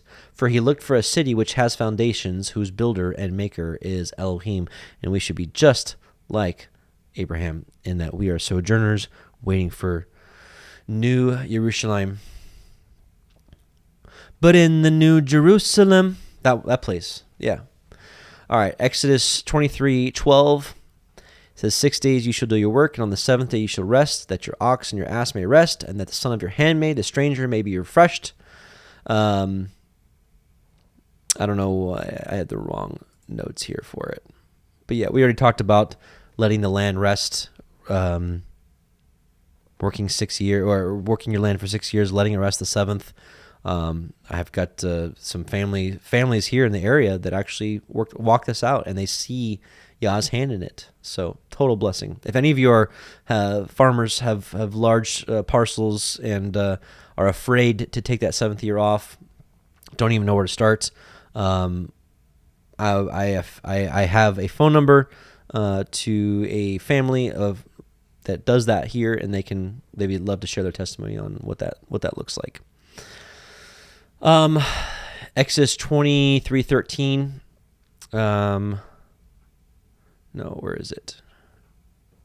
Yeah, it says here, "And in all things that I have said unto you, be guarded, and make no mention of the name of other Elohim, neither let it be heard out of your mouth." So what a lot of people in Torah have interpreted this to say is, you can't say the word Monday anymore because it's related to a pagan god, or you can't say Thursday anymore because it's Thor's day. Did I just break Torah by saying Thor?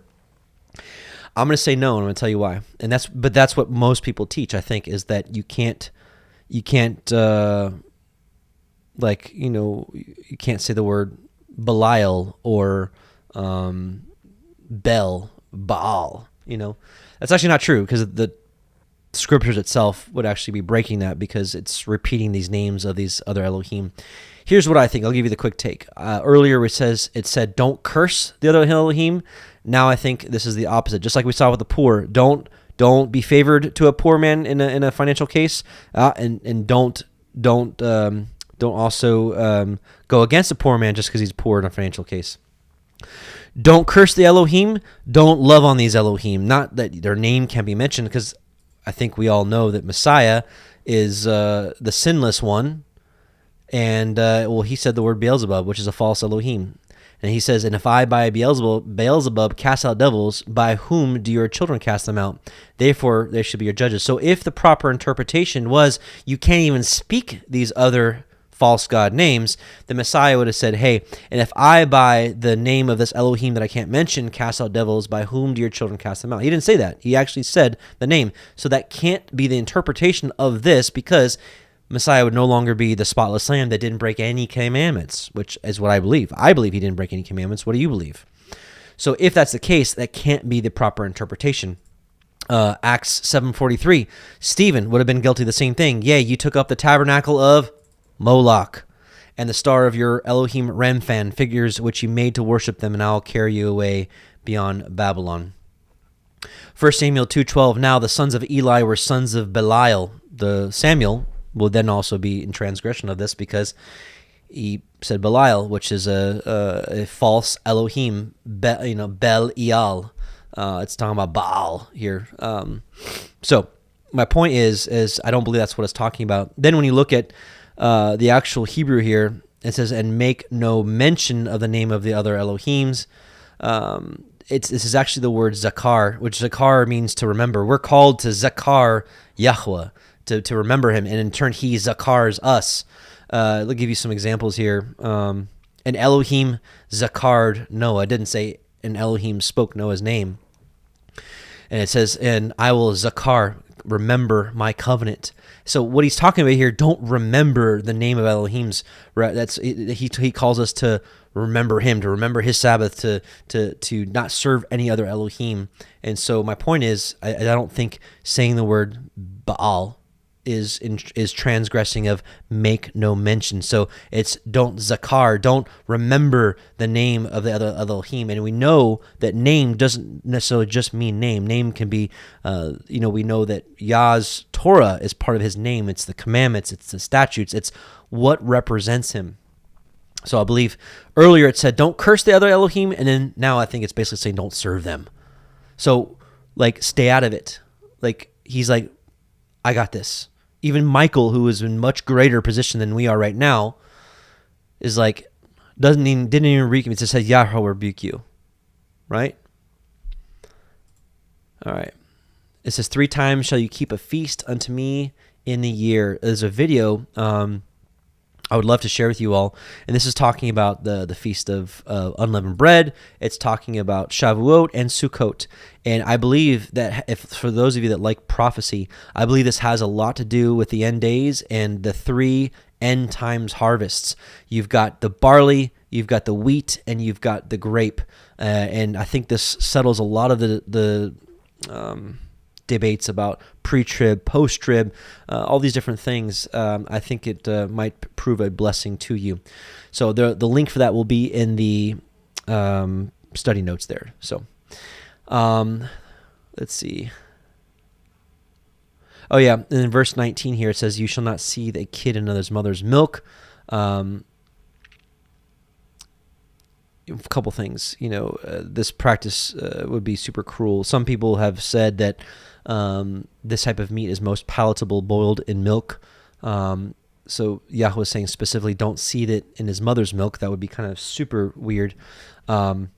There does exist some pagan rituals that do this, found in African tribes and Arab customs. However, I think it's actually saying something completely different here. So it says, Exodus 22:30, likewise shall you do with your oxen and with your sheep. 7 days it shall be with his dam, and on the 8th day you shall give it to me. And with his dam means basically feeding. Leviticus 22:27, when a bullock or a sheep or a goat is brought forth, then it shall be 7 days under the dam. That means we'll call it breastfeeding. And from the 8th day and thenceforth, it shall be accepted for an offering made by fire unto Yahweh. So could this possibly be talking about not seeing a kid who hasn't been pulled from her mother's breast at that time? Possibly this would be kind of a third witness to these 2 witnesses here. So I don't think it's talking about a cheeseburger, my brothers and sisters, like the Jews say. And then lastly on chapter 23, and then we're going to finish up in chapter 24, it says, talking about this angel which is sent before you to guard you. It says, beware of him, obey his voice, provoke him not, for my name is in him, but you shall indeed obey his voice. He will be an adversary to your adversaries. My angel shall go before you. Speaking of another video that might bless you, it's called The Angel of Yahweh, the identity. I'm going to put a link there for you as well. So hopefully that's a blessing for you about the identity of the angel of Yahweh. So with that being said, let's go to Exodus 24. I've just got a few things on there. I've got some announcements, and then we'll finish up. So here, let's go to chapter 24. Shemot, Exodus, chapter 24. And he said unto Moshe, Come up unto Eliyahu, you and Aaron, Nadav and Avihu, and 70 of the elders of Yasharel, and worship ye afar off. And Moshe alone shall come near Eliyahu, but they shall not come nigh, neither shall the people go up with him. And Moshe came and told the people all the words of Yahweh, and all the judgments. And all the people answered with one voice and said, All the words which Yahweh said, we will do. And Moshe wrote all the words of Yahweh, and rose up early in the morning, and built an altar unto the hill, and 12 pillars, according to the 12 tribes of Yasharel. And he sent young men of the children of Yasharel, which offered burnt offerings, and sacrificed peace offerings of oxen unto Yahweh. And Moshe took half of the blood, and put it in the basins, and half of the blood he sprinkled on the altar. And he took the sefer of the covenant, and read it in the audience of the people. And they said, All that Yahweh has said, we will do, and be obedient. And Moshe took the blood, and sprinkled it on the people, and said, Behold, the blood of the covenant, which Yahweh has cut with you, concerning all these words. Then went up Moshe, and Aaron, Nadab, and Abihu, and 70 of the elders of Yasharel. And they saw the Elohai of Yasharel, and there was under his feet, as it were, a paved work of sapphire stone, and as it were the body of heaven in its clearness. And upon the nobles of the children of Yasharel he laid not his hand. Also they saw Elohim, and did eat and drink. And Yahweh said unto Moshe, Come up to me into the mount, and be there, and I will give you sapphire stones, and a Torah, and commandments which I have written, that you may teach them. And Moshe rose up, and his minister Yahusha, and Moshe went up into the mount of Elohim. And he said unto the elders, Tarry ye here for us, until we come again unto you. And behold, Aaron and Horai are with you. If any man have any matters to do, let him come unto them. And Moshe went up into the mount, and a cloud covered the mount. And the glory of Yahweh abode upon Mount Sinai, and the cloud covered it 6 days.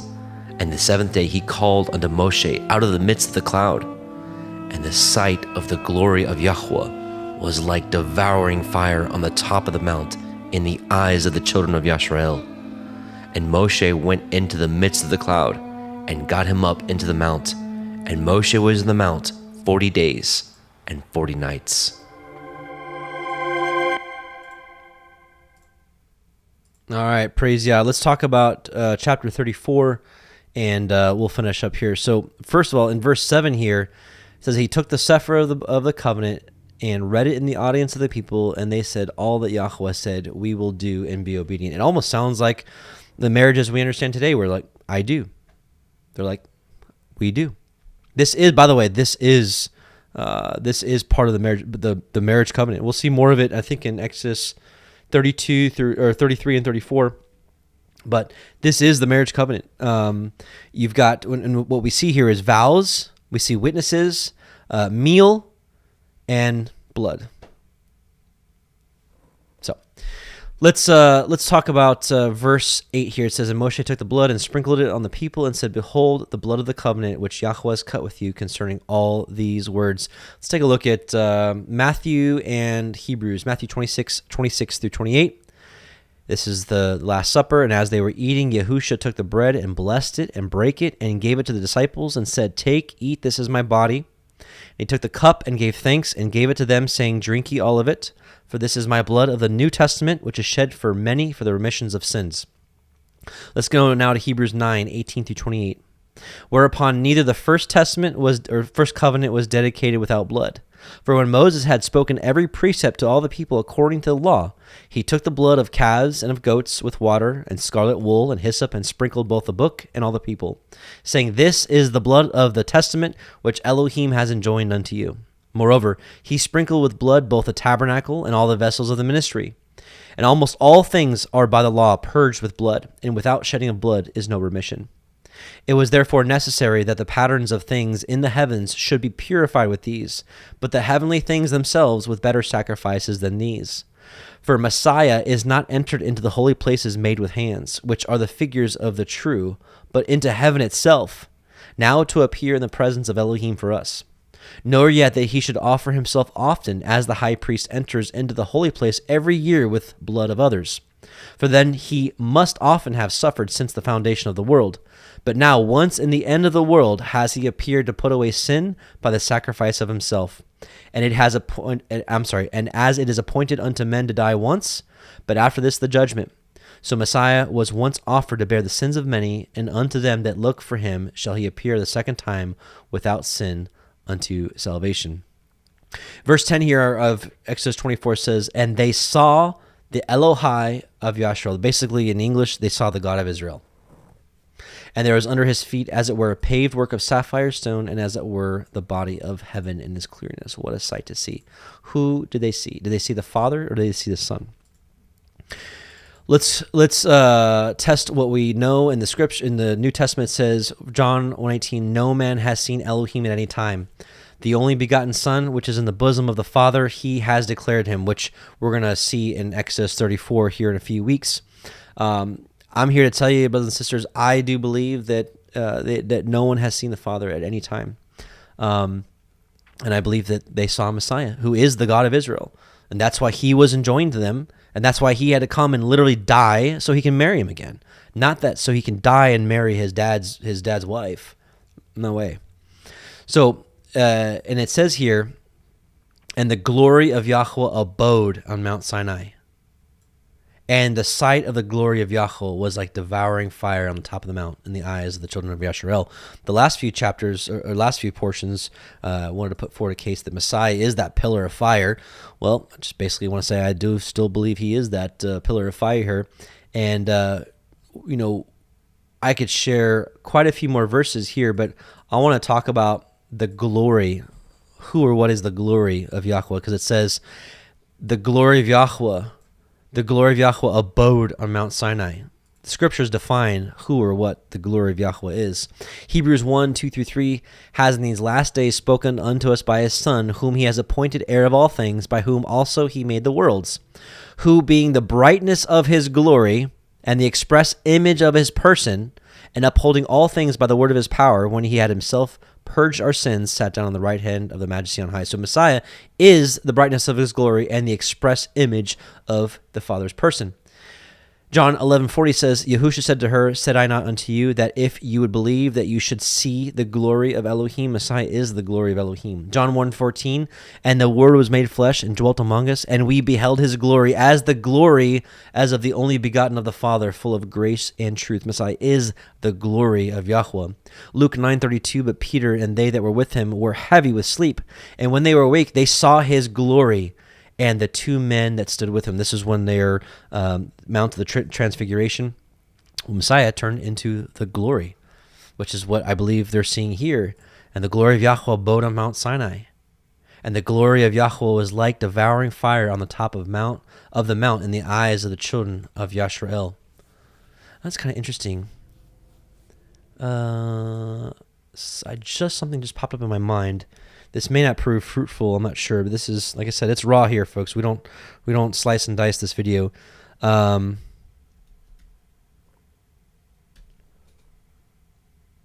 Here we go. Oh, this is kind of cool, because earlier here it says, "And they saw the Elohai of Yashrael, and there was under his feet, as it were, a paved work of a sapphire stone, and as it were, the body of heaven in his clearness." So they saw him. So basically, he was glowing like blue and fire.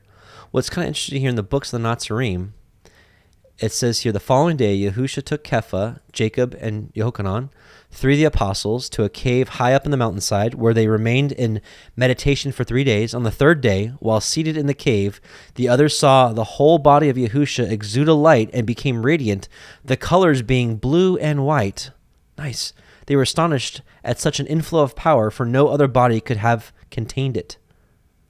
Wow. That's amazing. It's kind of cool. Okay, going back to Messiah as the glory. John 12:41-42. These things said Isaiah when he saw his glory and spake of him. Nevertheless, among the chief rulers also many believed on him, but because of the Pharisees did they not confess him. So basically, they saw his glory. Luke 21:27, and then shall they see the Son of Man coming in a cloud with power and great glory. 2 Corinthians 4:4-6, in whom the Elohim of this world has blinded the minds of them which believe not, lest the light of the glorious gospel of Messiah, who is the image of Elohim, should shine unto them. For we preach not ourselves, but Messiah Yahusha, the Master, and ourselves your servant for Yahusha's sake. For Elohim, who commanded the light to shine out of darkness, has shined in our hearts to give the light of the knowledge of the glory of Elohim in the face of Yahusha HaMashiach. There's actually quite a bit more. I'm not trying to say be boastful and proud of how much evidence, but there's actually a lot more evidence. Wanted to kind of keep that kind of short. Thanks, YP. Anyways, with that being said, let's a couple announcements, and then we'll pray, and then we'll jump off here. Sukkot is coming up pretty soon. We're going to start camping October 18th, I believe, is a check-in day. The link for the Eventbrite sign-up will be in the description box of this. Also, it's on the front page of parablethevineyard.com. There is a cost to it. There's a cost to coming. However, anyone that is not able to afford it can come for free. So don't let money be a hindrance as to why you're not able to come and feast with us. So, and to praise the Most High with us. So it's going to be in Lebanon, Missouri. We're camping out for 11 days. It's on a beautiful private campground with everything we need there. Yeah. We'd love to Sukkot with you. So come and join us if you can. What else? It's Shabbat, so don't look at it now. But after Shabbat's over, my wife has revamped her store with different shirts, and we have different shirts available that weren't previously available. I know I had some other announcements. Can't remember what it is. Maybe next time, maybe next week we'll have some more announcements. So with that being said, much love to you, brothers and sisters. Much love in the name of Yahusha. Let's pray. Father Yahweh, we just thank you for our study time together. Father, we pray that you'd help us to put these things into practice, to be the type of people that you want us to be lights out there shining brightly for you, and not hindering the truth, not being an aversion to it, not being a stumbling block, but actually one that would help and bring people into your fold. We love you so much, and we thank you for giving us the testimony of Yahusha HaMashiach and for helping us to keep the commandments. In your name, O Yahweh Sabaoth, we pray, and in your son Yahusha's name. Amen. Hallelujah. Shabbat Shalom, brothers and sisters.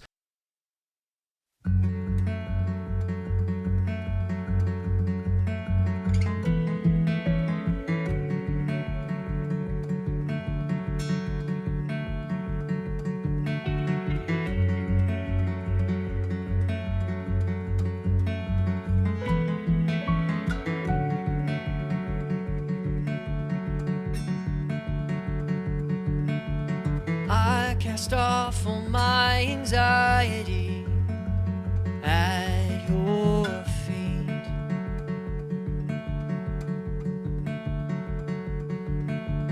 I release all my control at your feet.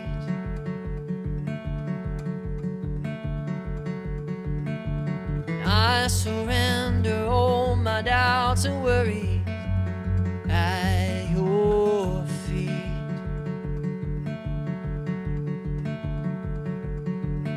Before you, oh Yahuwah, I let go at your feet.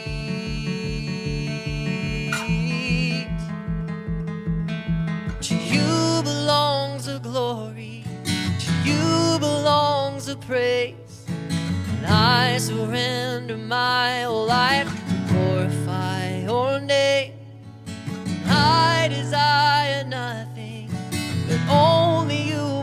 King. If only you will let my soul rest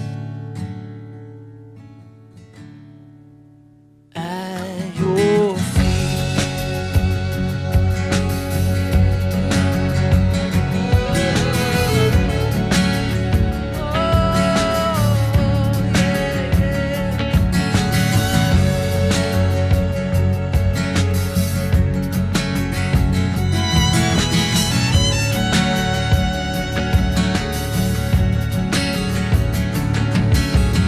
Worship you, oh YHWH, at your feet.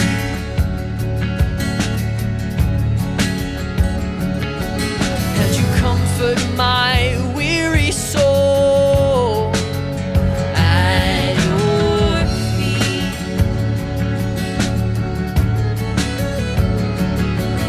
Oh yeah, no darkness shall remain.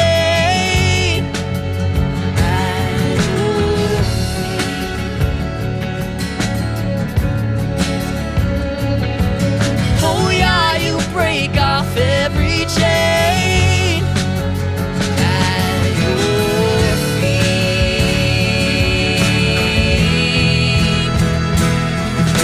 To you belongs the glory, to you belongs the praise. I surrender my whole life to glorify your name. And I desire nothing but only you, my King. If only you will let my soul rest at your feet.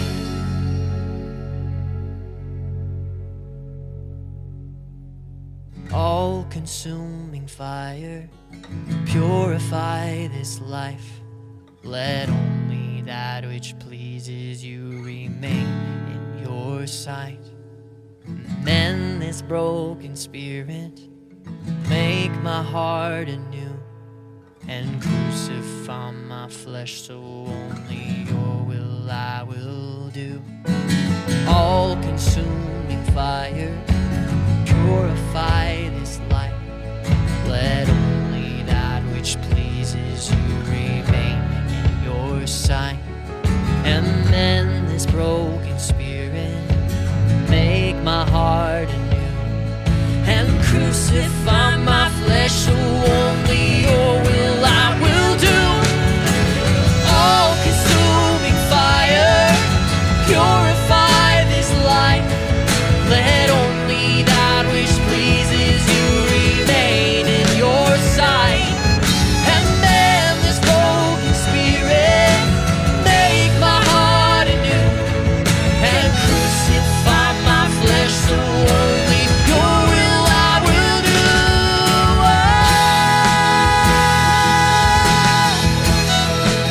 It's only your will I will do. It's only your will, yeah. It's only your will I will do. It's only your will, yeah. It's only your will I will do. It's only your will, yeah.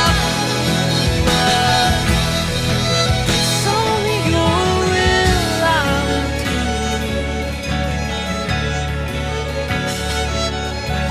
To you belongs the glory, to you belongs the praise. And I surrender my whole life to glorify your name. And I desire nothing but only you, my King. If only you will let my soul rest. Oh, if only you will let my soul rest. If only you will let my soul